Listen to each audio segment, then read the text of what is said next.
I just spoke with a senior administration official within the hour, and unfortunately, he said to me, there's little optimism here that Democrats will come to their senses and create a deal that enables the president to get his money for the border wall. And so that means this could probably go on for quite some time, and that's certainly not very good news, in particular for those of you who work for the government and are now sitting on the sidelines hoping that somehow, some way, they will figure it out so you can get paid again. Let me take it to Twitter and share just a bit of what the president had to say about this. Of course, he is once again pointing the finger at Democrats. He says one thing has now been proven.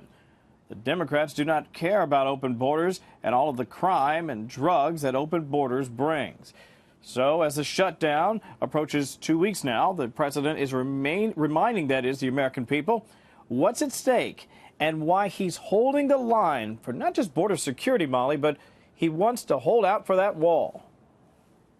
I spent Christmas in the White House. I spent New Year's Eve now in the White House. And, I'm here. I'm ready to go. It's very important. A lot of people are looking to get their paycheck. And so I'm ready to go anytime they want. No, we are not giving up. We have to have border security. And the wall is a big part of border security, the biggest part. On Capitol Hill, Democrats are obviously eager to resume control of the House this week.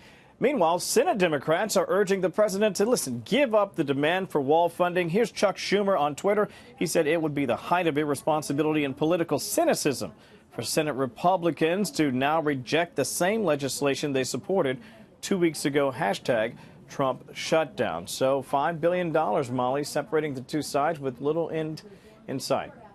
Alrighty, so what is the Democratic counterpunch that we can expect here as the shutdown continues? Yeah, listen, that's exactly right. A couple of things. First of all, they're going to say, listen, we have to do the business of the American people. They're going to float a temporary fix to try to get some funding done. You and I have talked a bit about this today. For the folks at home who are unfamiliar, it's a continuing resolution, and effectively what that would do is that would mean, yes, we get a little bit of money so we can get the government operating once again. In the meantime, it gives the White House and congressional leaders a little time to get back to work. I just want to share just a bit, too, about what Chuck Schumer not only is saying about that, but other Democrats on Capitol Hill. They've been saying, listen, this has to happen one way or the other.